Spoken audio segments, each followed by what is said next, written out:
So Taoglas Antenna Solutions is an antenna provider for the worldwide IoT and automotive industry. I'm Ronan Quinlan's co-founder, co-CEO of Taoglas. We've founded since 2003, headquartered in Wexford in Ireland, but we have operations around the world.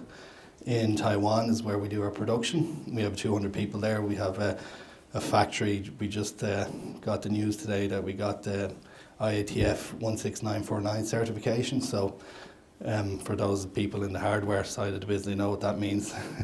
It means that we can now supply through our own production chain automotive quality antennas to the OEMs directly.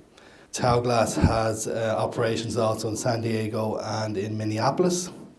There we have about 40 engineers where we're working on the latest generation of 5G solutions, aftermarket telematics solutions, truck antennas, and we are also in plans to look at a Michigan setup there for the automotive industry there. Today I just want to briefly talk about a specific topic on autonomous vehicles. We've spent a lot of time in the last couple of years thinking about what kind of solutions might be needed, what kind of antenna solutions might be needed for autonomous vehicles, because we're entering into a new era where traditional technologies need to be upgraded really in terms of precision and reliability. Here we have an example of the vehicles in motion.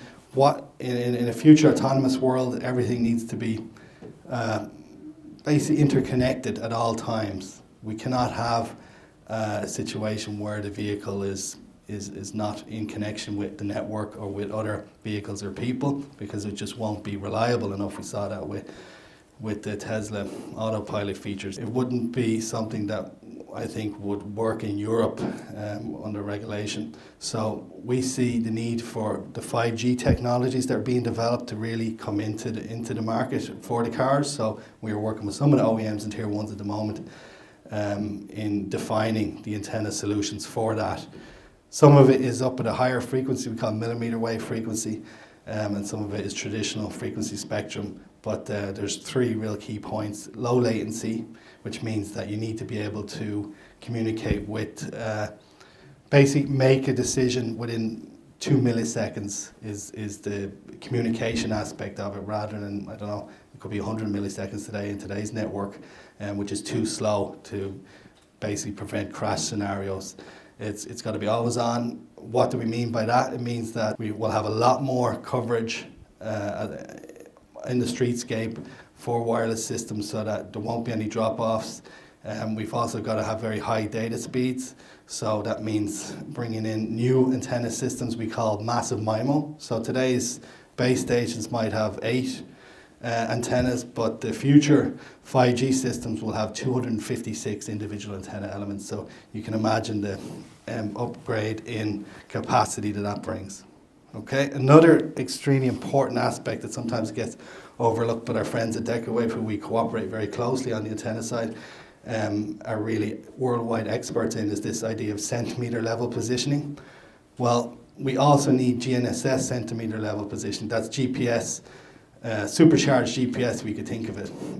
Today's GPS systems have about 10 meter accuracy. That's not going to be sufficient for reliable autonomous movement of vehicles and other devices. So we're working on a centimeter level positioning, and to do that there's a lot of technology involved, but we have to use multiple channels. So today consumer devices just work on one channel, but the US government is putting up new GPS satellites which have much higher power, which will enable better coverage at different bands. We're also going to integrate the European Galileo systems, the Russian GLONASS and the Chinese Beidou in one system. So there's a big movement behind the scenes for this technology to be integrated into cars around 2020.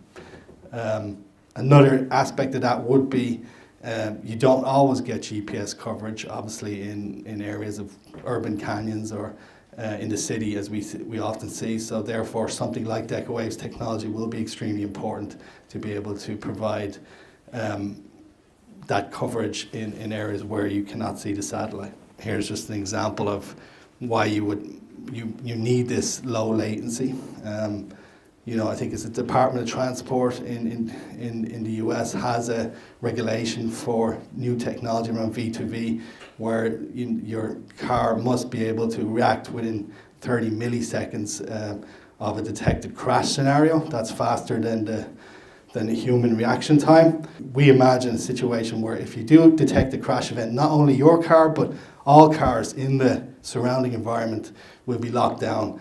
And this is a really interesting scenario for the future. So it does open up a lot of interesting aspects for governmental control of society, but it certainly would be a very safe environment compared to today's environment. I think we'll just discuss finally on what does Taoglas actually bring in terms of hardware. We've developed this world-class roof panel antenna module. We're in discussions with tier ones and with OEMs around the world on this. So, you usually have your shark fin on the back of your BMW or Audi or your Volvo today. But if you look at what Tesla are doing, they're moving towards a kind of more seamless ID design. Also, it's more aerodynamic, it's more fuel efficient. We're embedding the antennas directly in the roof of the vehicle. There's 8 antennas in there. You got LTE, you can see 4 LTE solutions, so you can have a much better Wi-Fi signal in your car. You can also have DSRC, which is the backbone of vehicle-to-vehicle communication. And we also have GNSS and SDARS, which is the satellite radio system. So that's just one flavor of what's happening today. Just last week, we got an order in from Daimler. They are using our antennas, our 8-in-1 antennas for their test vehicles. One of the other issues that people worry about is seeing all these antennas on the outside of their car. It's not, they get worried, is this major, radiation effects, so they want to embed these. In a typical car today, you could have 30 or 40 antennas, if you put in tire monitoring systems and so on. So it's really something that's getting embedded in there. With electric vehicles, conservation of the energy is very important because the heating and cooling systems work off the battery. So they are now putting conductive coating on the glass, which is very bad for your mobile phone and for our antennas because they will block the signal. So we need to open up little what we call apertures in the roof or in the windscreen of the car. So we're working with the glass makers of the world for vehicles to embed the antennas directly in the glass in certain apertures. So there's a lot going on behind the scenes in antenna development worldwide. It's one of those items. I thought earlier how to describe better an example of why an antenna is important. Imagine the lens of your camera.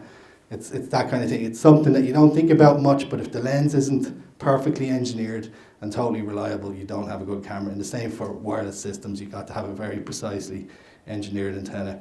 And we're proud to say that this year we'll ship over 15 million antennas worldwide.